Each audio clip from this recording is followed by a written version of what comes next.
about what we're facing. This is necessary because the Democrats have a full-out assault to spin the facts and try to pretend as though they are not what they actually are. And some of the mainstream media are participating in this as well. I was giving our leadership press conference yesterday, and in mid-sentence I was cut off by one of the networks, CNN. I hope you'll stay with us for a few more moments, because what I was about to say before they went to try to disclaim my remarks was I was about to point to the very page in Chuck Schumer's counter-proposal continuing resolution that proves the very fact that we've been stating. So let me go through that very quickly so everyone here has no question.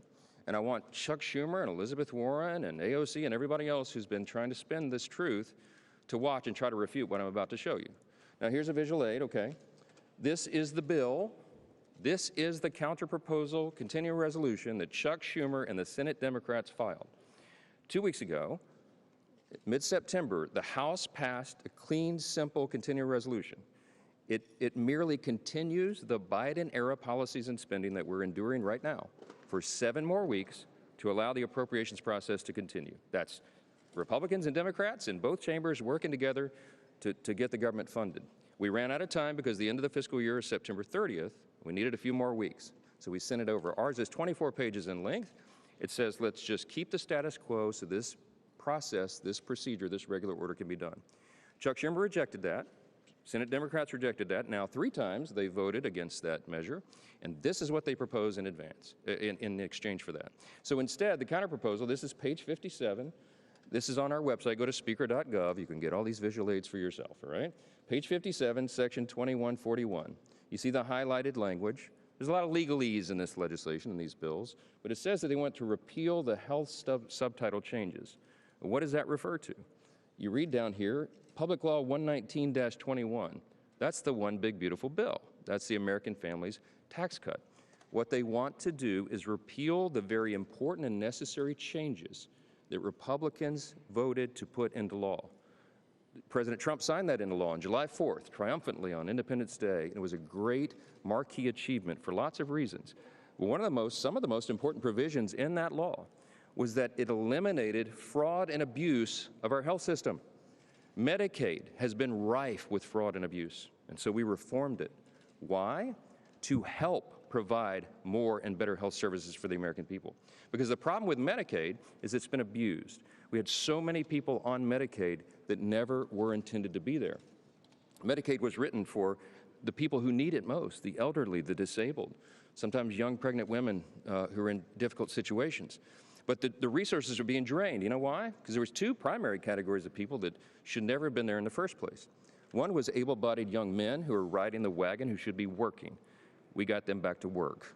And the other thing that we focused on was the illegal aliens.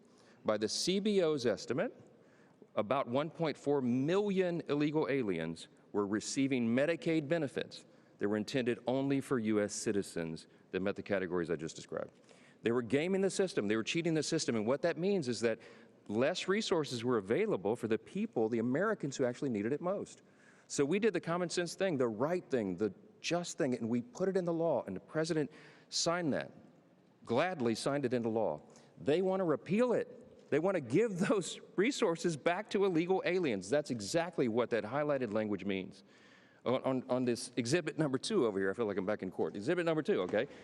This is the specifics of what that would mean. When we say they want to give $200 billion back to illegal aliens, these are the specifics. If you read the legalese here in the language in the bill on page 57 and what follows, that's what it's talking about. These are all the various provisions in the chart over here. Those are listed in millions. So you see the final total there, $192.8 billion of your hard-earned taxpayer dollars that Chuck Schumer and the Democrats want to give back to illegal aliens. That's a fact, and nobody can refute it. Now look, what we've done is very simple. We sent over a continuing clean resolution. This is standard practice around here. And all the Democrats who are voting against it in the Senate right now, every single one of them have given impassioned speeches about how you must pass continuing resolutions, you must pass CRs, you should never shut down the government because it's dangerous and destructive and selfish and wrong. Well, suddenly they've changed their tune. We're playing. I invite you all after the press conference to go by the Speaker's office in the hallway there, and you can see the highlight reel of all of them saying this passionately, as recently as March of this last year, when Chuck Schumer led his caucus to vote for the same CR.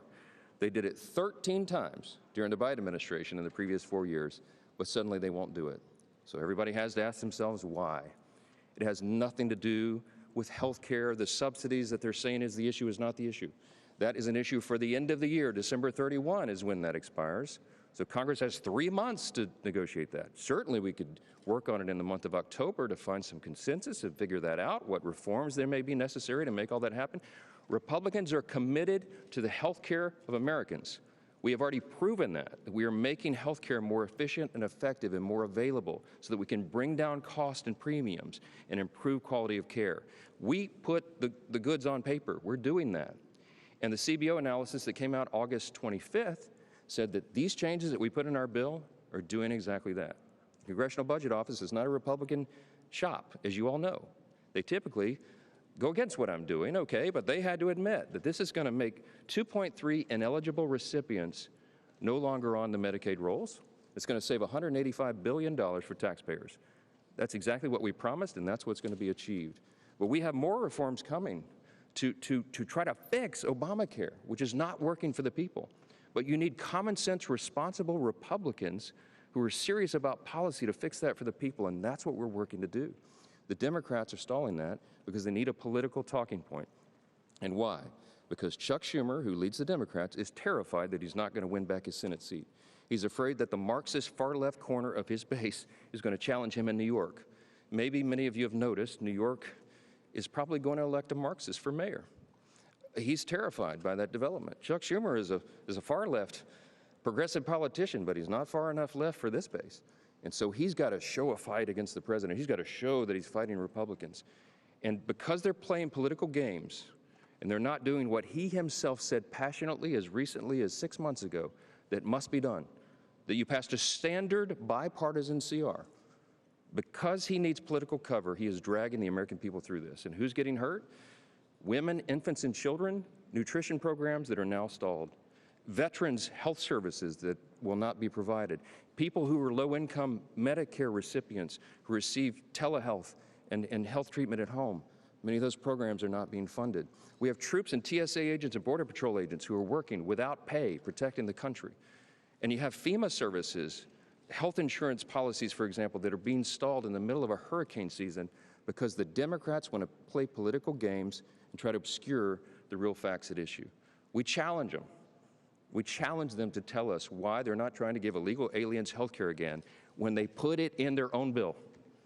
This is not Republicans playing games. I could have put Republican conservative priorities on the CR and sent it over there, but I didn't. And so when you all ask me, why aren't you negotiating with them, I don't have anything to negotiate. Leader Thune and I can't take off Republican priorities that we put in the CR and say, hey, is that better? Could you vote for that?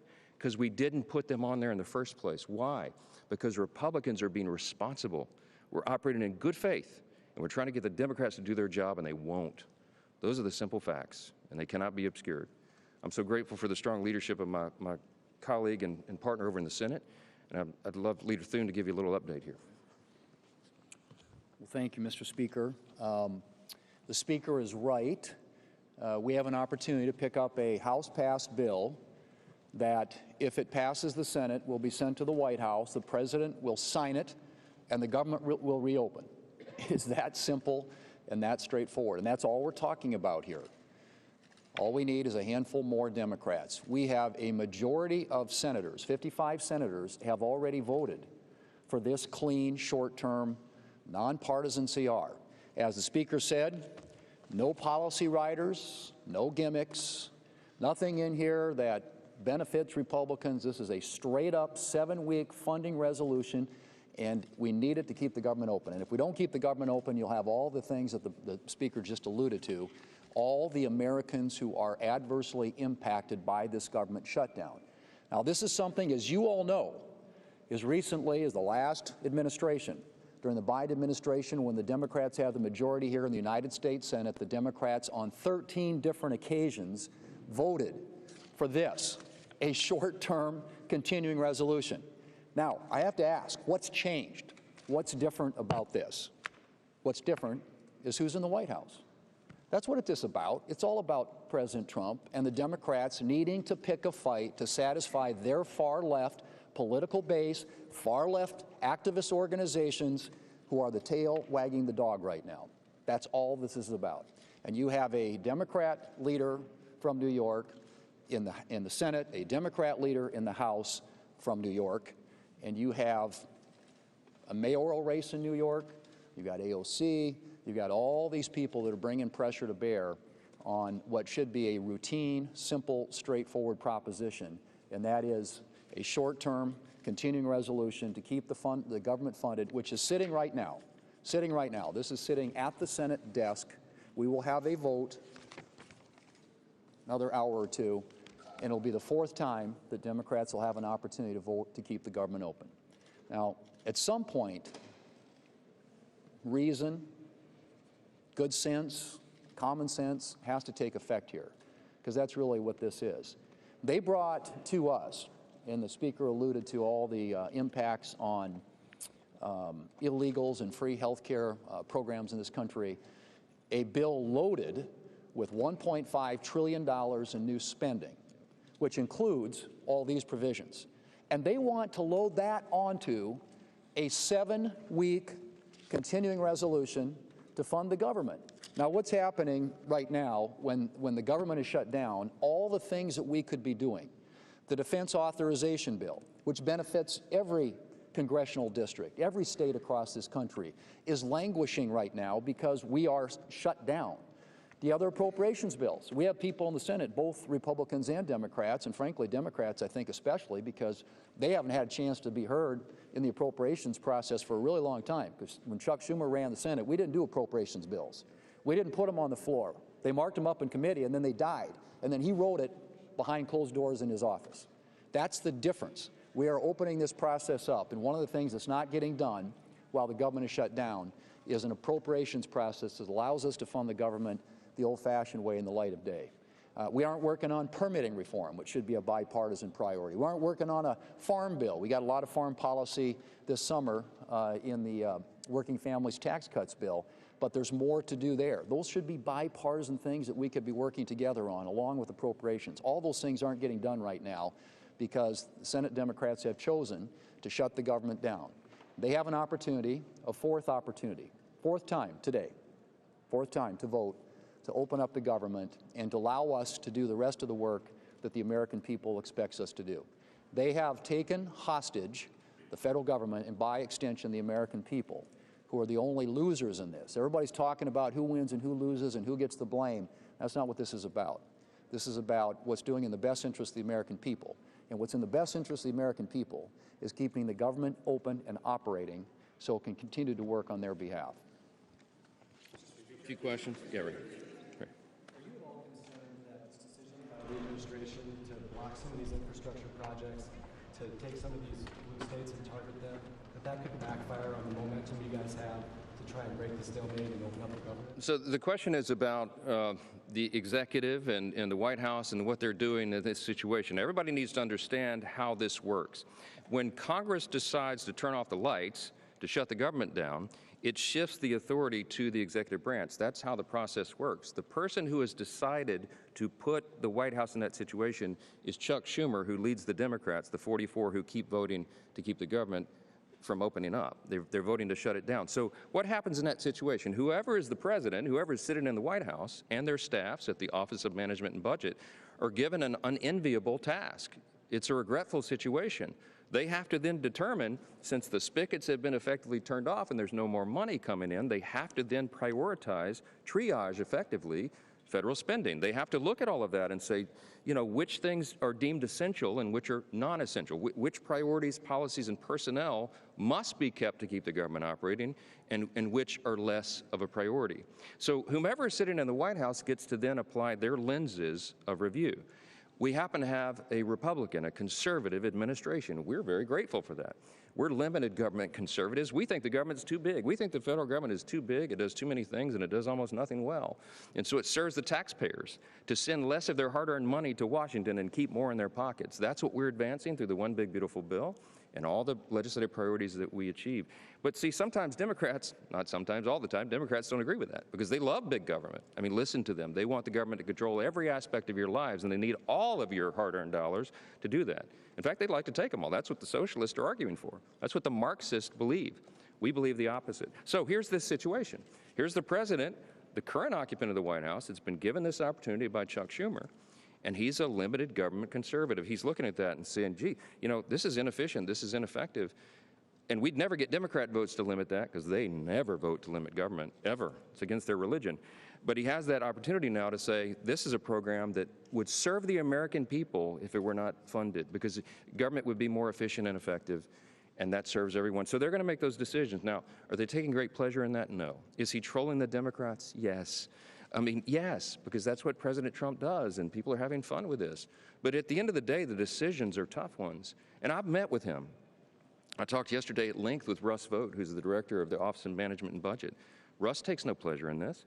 Russ wants to see a smaller, more efficient, more lean, effective federal government as we do, but he doesn't want people to lose jobs. He doesn't want to do that, but he has, that's his responsibility. So he's very carefully, methodically, very deliberately looking through that to see which decisions can be made in the best interest of the American people. That's his obligation, and that's his real desire.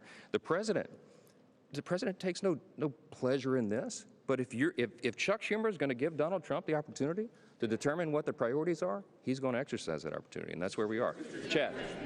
Square something for me here. How can you say that they take no pleasure in this, and then the next minute say, oh, they're just having fun and trolling people? This is a government shutdown. On one hand, you say this is very serious, that people's jobs are on the line. On the other hand, you say, oh, this is just fun and games and they're trolling. So the effects are very serious on real people, real Americans. We support federal employees who do a great job in all these different areas, but what they're trying to have fun with, trying to make light of, is to point out the absurdity of the Democrats' position. And they're using memes and all the tools of social media to do that. Some people, find that entertaining, but at the end of the day, the decisions are hard ones, and I'm telling you, they're not taking any pleasure in that. Yes, Jake. It's the Democrats are saying they would like you and the leader to put in writing that you want, how you'll handle the Obamacare stuff. Jake is asking the Democrats' latest demand. Apparently, I haven't heard that, but they want us to put in writing how some of these unresolved questions will be resolved. Here's the problem. Some of the issues that they're bringing to the table and they're demanding immediate, easy answers for are not easy answers, and they take a long time to deliberate. That is the process. This is a deliberative body and a very large one. We got 435 over there and 100 over here.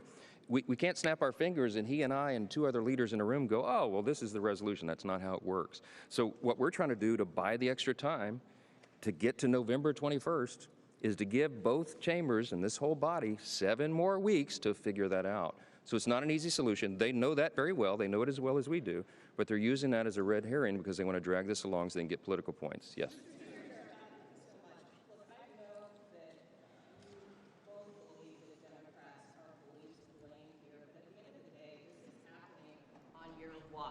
Do you take any responsibility for what's happening, and what is the justification for not holding votes in your chamber this week and potentially yours this weekend when there are some bipartisan conversations happening in the Senate? Why not just stay here and work this out?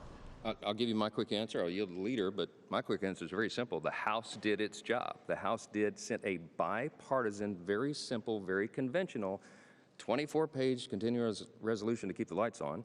And we sent it over, we passed it, and it's been rejected by the Senate. So the House will come back into session and do its work as soon as Chuck Schumer allows us to reopen the government. That's plain and simple. Right. Well, and as I mentioned, all the things we aren't doing, right? So we're in a shutdown posture here because of Senate Democrats. There is united support, House Republicans, Senate Republicans, a few Senate Democrats, the President of the United States, in support of keeping or opening the government back up. And right now it's being blocked by the Senate Democrats. And all it takes, as you point out, is a handful more. We get 4 or 5 more votes and we can actually pass this thing. And there are discussions going on with our colleagues on both sides of the aisle. But at some point they have to take yes for an answer. I mean, the things that people want, and I don't disagree with this at all, is a normal appropriations process, putting bills on the floor, getting conference-passed bills on the floor of the House and Senate so we can actually fund the government the old-fashioned way. And I'm all for that, and we've made that very clear to them. We can't make commitments or promises on the COVID subsidies because that's not something that we can guarantee that there are the votes there to do. But what I've said is I'm open to having conversations with our Democrat colleagues about how to address that issue. And I think that but that can't happen while the government is shut down. I mean, we've got to open up the government. And with respect to our schedule, like I said, I don't know how many times you're going to give them a chance to vote no. And hopefully over the weekend, they'll have a chance to think about it. And maybe some of these conversations start to result in something to where we can start moving some votes and actually get this thing passed.